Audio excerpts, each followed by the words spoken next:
नमस्कार साथियों अगस्त महीना शुरू हो चुका है और दिल की धड़कनें भी तेज हो चुकी हैं। तमाम पेंशनर है, बैंक पेंशनर, अब उनको इंतजार है कि सुप्रीम कोर्ट में आखिर क्या होगा।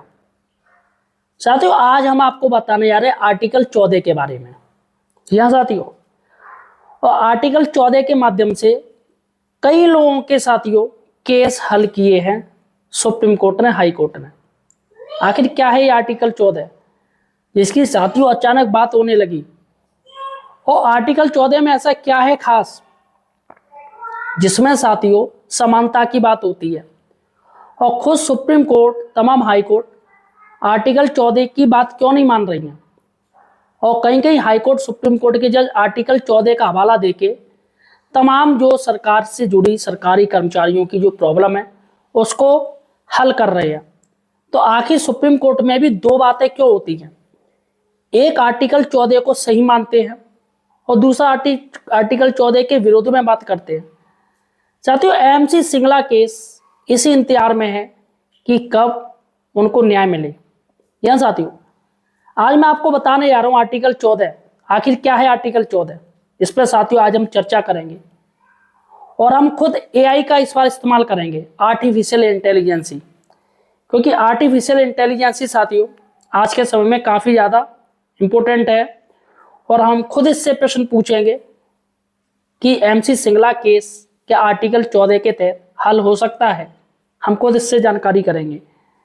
यह साथियों सबसे पहले साथियों मैं आपसे रिक्वेस्ट करना चाहूँगा, अगर आप एक पेंशनर हैं, किसी भी तरीके से सरकार से पेंशन ले रहे हैं, चाहे आप कोई भी विभाग के हों, तो हमें सपोर्ट कीजिएगा, चैनल को सब्सक्राइब कीजिएगा, क्योंकि साथियों यहाँ पर आपको सही और सटीक जानकारी मिलती है।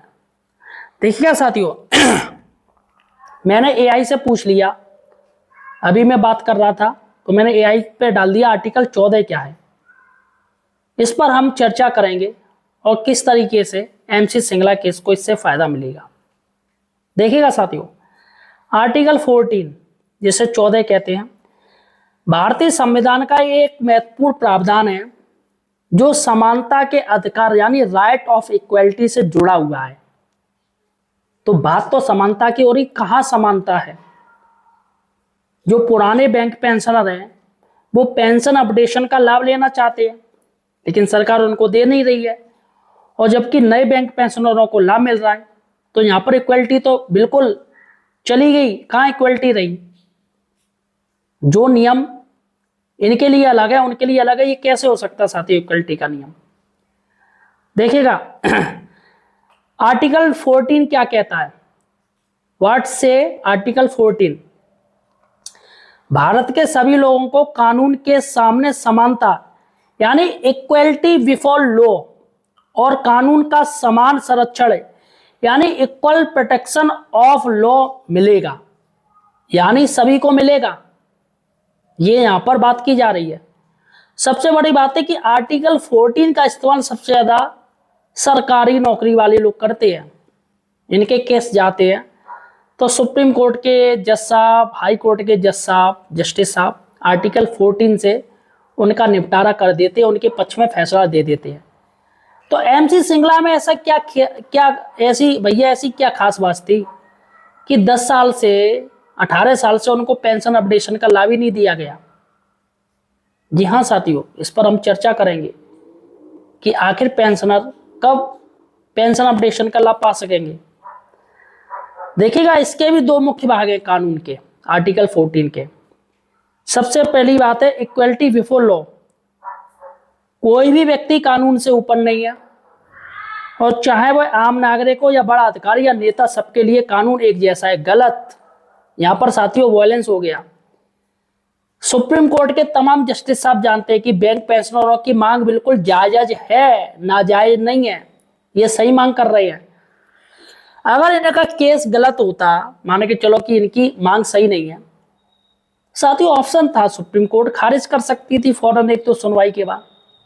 लेकिन 10 साल से केस चल रहा है, यानी कि बैंक पेंशनरों की मांग बिल्कुल सही है। और आर्टिकल 14 का खुला उल्लंघन कौन कर रहा है, सुप्रीम कोर्ट। और वो तो साथियों जस्टिस साहब जो पहले थे उनको तो छोड़ दीजिए, उन्होंने तो साथियों पूरे न्याय की हत्या कर दी। बताइए 10 साल से केस खींच डाला, 2.5 लाख से ज़्यादा पेंशनरों की मौत हो गई, फिर भी इनकी आंखें नहीं खुली। और खुद MC सिंगला साहब जिनकी डेथ हो गई, आज भी उनका केस चल रहा है। बताइए बेचारे, अगर कहीं उनकी आत्मा होगी तो रो रही होगी कि ये कैसी न्याय व्यवस्था है, जिन्होंने भारत के लिए, इंडिया के लिए इकोनॉमिक, सबसे ज़्यादा काम इकोनॉमिक को होता है, सेट किया। भारत की अर्थव्यवस्था चलाने वाले ये बैंक पेंशनर, इनकी कोई सुनवाई नहीं हो रही है। इनके नोट हमेशा लक्ष्मी के बीच रहते हैं, इनके हाथ नोटों में रहते हैं, आज बेचारे खुद पेंशन नहीं पा रहे अच्छे से। तो यहाँ पर साथियों, यहाँ पर जिन्होंने कहा चाहे कोई भी अधिकारी नेता हो तो उनके लिए कानून सबके लिए एक है, लेकिन जज साहब क्या करेंगे? जज साहब के ऊपर ये कानून लागू नहीं होगा, तो ये ब्रेक हो गया यहाँ पर कानून। दूसरा है कानून का समान संरक्षण, यानी इक्वल प्रोटेक्शन ऑफ लॉ। ये क्या कहता है? समान परिस्थितियों में सभी लोगों के साथ एक जैसा व्यवहार किया जाएगा। यहाँ पर व्यवहार हो रहा है, बताइए आप लोग बताइए। समान परिस्थितियों में सभी लोगों के साथ एक जैसा व्यवहार किया जाएगा, बताइए कैसा व्यवहार हो रहा है?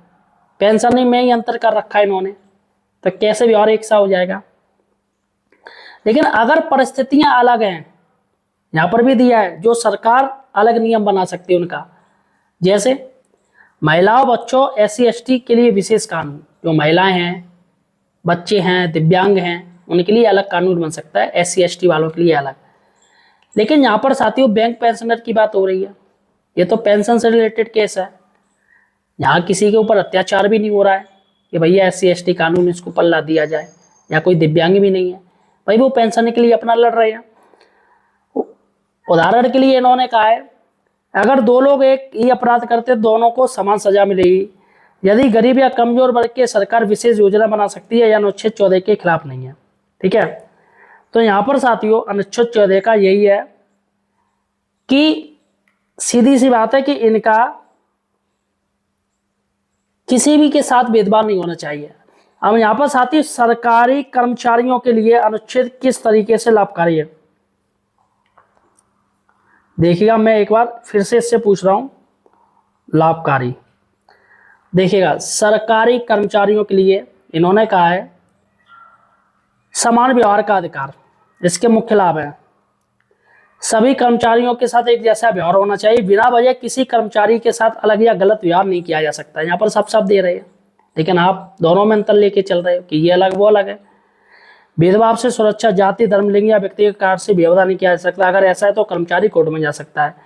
सबसे बड़ी बात है निष्पक्ष प्रमोशन और भर्ती। प्रमोशन और भर्ती में समान अवसर मिलना चाहिए, मनमानी या पक्षपात नहीं हो सकता। मनमाने फैसलों से बचाव, सरकार या अधिकारी कोई भी फैसला मनमाने तरीके से नहीं ले सकता है, जो कि इन्होंने लिया है MC सिंगला केस में। अधिकारी तो ले रहे हैं, IBA क्या कर रही है? IBA सबसे ज़्यादा जो IBA तो रेड मार रही है, सबसे ज़्यादा जो खलनायक है वो IBA है। UFBU भी भाई साहब चुप मजे मार रहा है, UFBU को कोई मतलब नहीं है।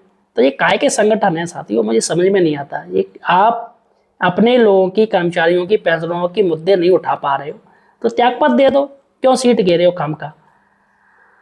तो यहाँ पर साथियों हर निर्णय उचित और कानूनी के अनुसार होना चाहिए। ठीक है, लीगल प्रोटेक्शन भी दे रखा है इन्होंने, अगर किसी की कर्मचारी के साथ अन्याय हो रहा है तो वो कोर्ट जा सकता है।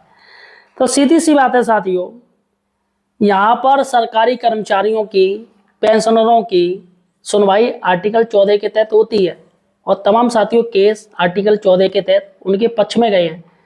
तो MC सिंगला केस कब पक्ष में आएगा, कब आर्टिकल 14 के तहत उनकी सुनवाई होगी, उनको समानता का अधिकार मिलेगा?